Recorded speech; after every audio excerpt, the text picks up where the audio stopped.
What's up guys, Julien here, and today we're going to be unboxing and reviewing the Labo VR Blaster Kit, which retails for $40, I believe. I guess you can get it on Amazon. We're going to be building it, and then reviewing it, and then comparing it to other VR kits on the market from other companies. But before we get into that, I want to just thank you guys so much for hitting that 100 subscriber threshold. Thank you so much for subscribing to this channel. There will be more content on this channel in the summertime, as I will actually have more time to make videos. So without further ado, let's get started. For packaging cardboard, Nintendo's done a pretty nice job of packaging. I think this is the same material that they've been packaging the Nintendo Switch in, if I'm not mistaken. So it must just be a manufacturing thing. To open the box of cardboard, made from cardboard, we've got a bunch of cardboard in it. But it's special cardboard. Now, of course, okay, so I think this is software that comes with instructions that you plug into your Nintendo Switch here, and also a couple demo games, smaller experiences that you might want to test out your sweet new Toy-con with. It also comes with a bunch of rubber bands and, oh cool, there's some plastic involved in this. That's awesome. In here we have more plastic. This will be the viewing goggles that, let's check it out. So I'm actually impressed that there's so much plastic in this kit. So, it's funny, on this side you can see it wants you to not look directly into the sun with this because it'll magnify the sun's rays and burn your eyes out. But hopefully no one's done that yet. But this will be the goggles that sort of magnify and split up the VR viewing experience. Well, that's all the cardboard in here. There is a lot of perforated cardboard in this box. I hear that the blaster kit, say that the blaster kit here takes around 3.5 hours to make, and that this kit here takes around 45 minutes. So this is actually why I haven't made this video in a while. I bought this quite a while ago, but I haven't found the time to make it and make the video. So without further ado, again, cue the time lapse.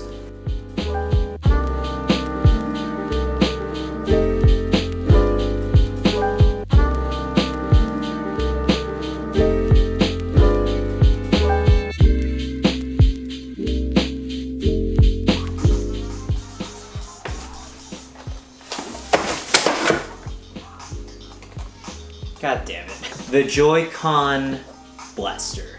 This took about, I think, around, I think around 3 hours to complete.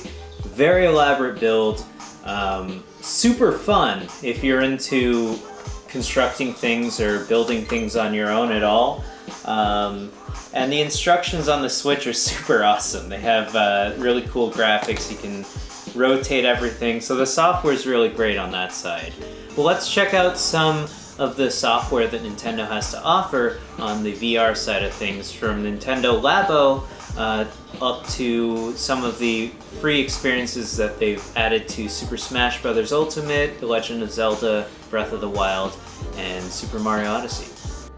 Now, I wanted to first discuss exactly where the Joy-Con go on the Joy-Con Blaster and how to insert the Nintendo Switch. First, you're going to put the left Joy-Con in this holder here on the top left corner of the Switch. It fits pretty snugly there.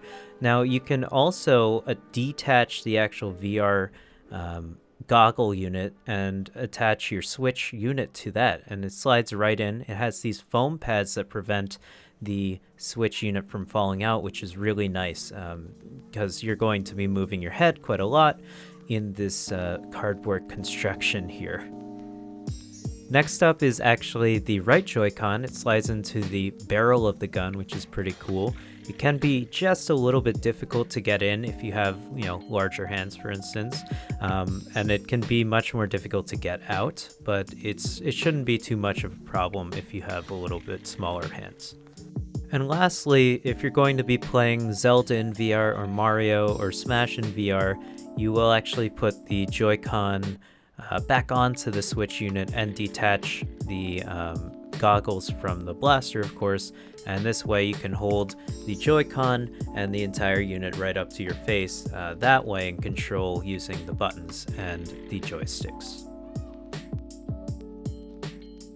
So I realized that there's no way that I know of to directly capture most games that have a VR mode on Switch, except for Zelda, for some reason. So I also happened to film myself playing with Toy-con before I realized this, and I don't want to waste the footage, so if you're feeling particularly imaginative, you can pretend that what I'm doing in this video corresponds to the Zelda VR gameplay that I'm going to be talking over for the next couple minutes. Now, if you have updated Zelda recently, you can see in the options mode that there's an option for Toy-con VR goggles, in the second option right here. All you have to do is just turn that on, and it should work.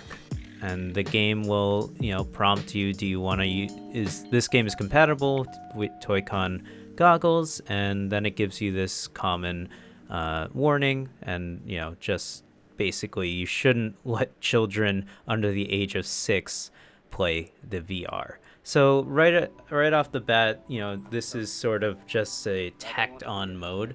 And you can see here it automatically starts splitting the game and starts rendering it twice. So that automatically means that you're going to be playing this game at a much lower resolution. So this all plays a role in how VR is, sort of working on Nintendo Switch. For instance, on PSVR, you have a 1080p screen, and you have a separate processing unit to display it on your TV as well as, the PSVR unit. For Nintendo Switch, the Nintendo Switch is already 720p to begin with, so that's already a downgrade from PSVR. But if you couple in the fact that the Switch has to do it alone, starting off at 720p, and in Zelda, of course, you've got a variable frame rate, if I'm not, definitely a variable frame rate, but a variable resolution, if I'm not mistaken, then you're going to end up getting to probably around 560p. I'm not sure the step down from 720p. It's 540p, I believe. Or maybe 480p, if I'm not mistaken. So you're getting a much lower resolution off the bat. However, that being said, in my brief time playing it, I only played it for about 5 minutes before, my arms got a little tired, because you do have to hold it up to your head. This being another huge departure from, say, for instance, the Sony PSVR, which we'll get into a price comparison for some similarly marketed VR units, in my opinion. So we'll get into that later. But basically, you're getting a variable frame rate, which is really the hugest problem that Zelda has as a game on a whole to begin with, without even the VR being talked about. And if you're already getting that without the, without playing it in VR, then you're damn well sure going to get it while you play VR. This is the most common thing that will contribute to giving you sort of a queasy feeling while playing VR, motion sickness, this type of thing. So you're going to get motion sick if you play this game, I think, most likely. I was able to play it fine, but I'm also used to playing in VR. And I was only able to play it for about 5 minutes before it gave me some trouble. So that was a problem for me. Otherwise, it didn't look too horrible. I thought it was really great. That is pretty much in full VR. For the most part, it's like, you're playing the game still on your controller, but I don't really see a way that you can play it with a Pro controller, for instance, because you have to hold it up to your face. So that's a huge downfall. There's no strap. Not to mention it would be pretty heavy because you have the whole Switch strapped to your face, so it would be really difficult. So that sort of underlines the approach Nintendo has for VR.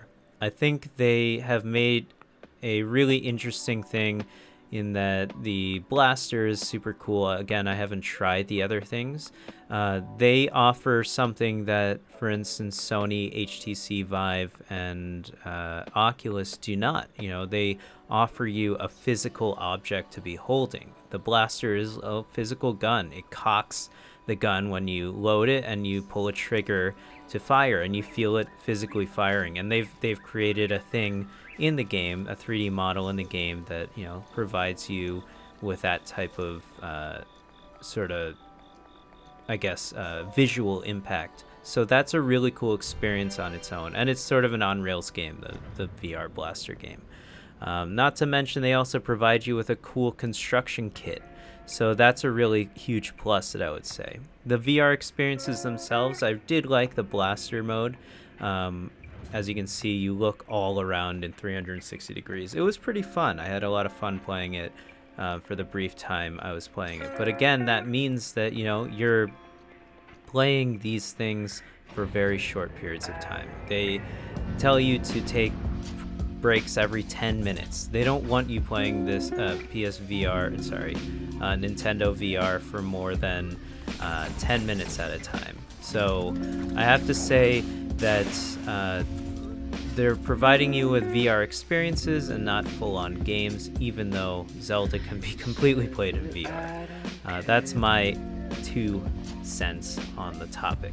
I do think it is worth $40, however, if you're into, for instance, building things. If you have kids and you want to introduce them to VR, I think this is a really great entry point, and it's also a fun activity to build the Joy-Con. It's a real fun time. The Toy-Con, sorry.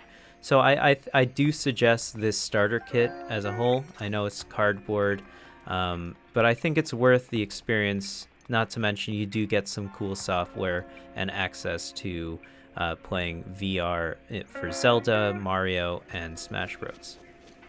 So coming up here, we have on screen, I should have the Google Cardboard VR kit, which is entirely reliant on your phone.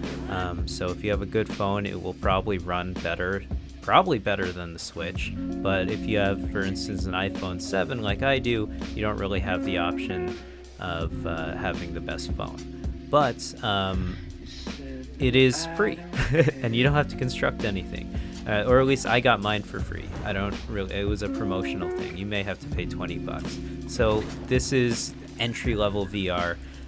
You can watch videos essentially in VR, and I'm not really sure what else you can do. I'm sure there's some apps that you can play around with. So that's a very basic VR experience.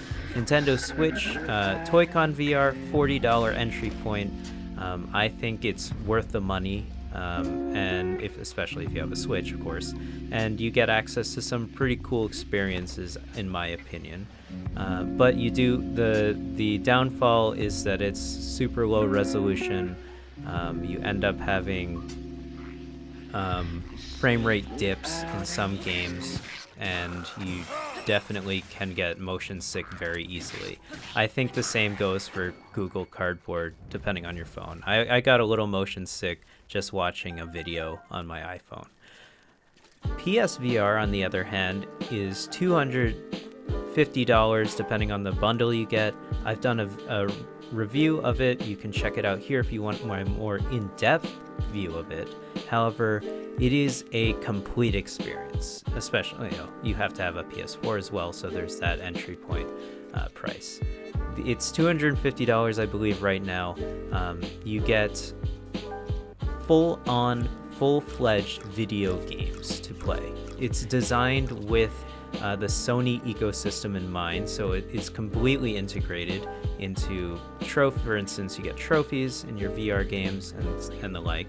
Not to mention, you also have access to the PlayStation Move controllers, which are really great controllers for adding motions of your hands into the video games and adding some more interactivity to the game and immersibility. Not to mention, it has a much higher resolution than the Switch, and it also has a head strap, so it's going to be much less of a burden on your arms and the physicality of playing VR. So I highly suggest the PSVR if you're willing to make the dive and actually spend that much money on VR. If you are looking for a consumer grade VR video game experience, I highly suggest you get the PSVR over the Toy-con. If you're looking for an entry point, for instance, you want to test the water, I think the Toy-con is a perfectly safe and awesome place to start. You're not financially burdened in any way, unless $40 is, too much, is breaking the bank, in which case don't get this. It's cardboard, man.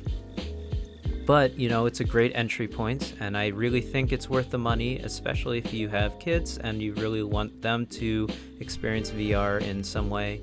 And also you want to have a cool project for them for the day. Build the VR, kids. Go ahead and do this.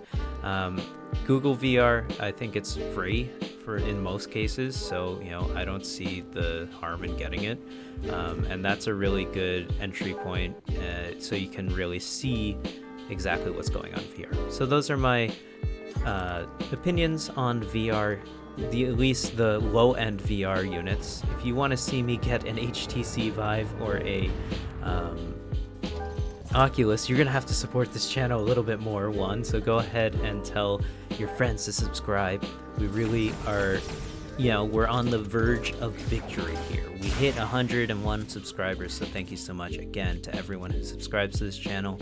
Go ahead and check out all our other content. We're going to be trying to put up much more content on this channel. I hope you liked this video, and I hope it was informative to all of you out there.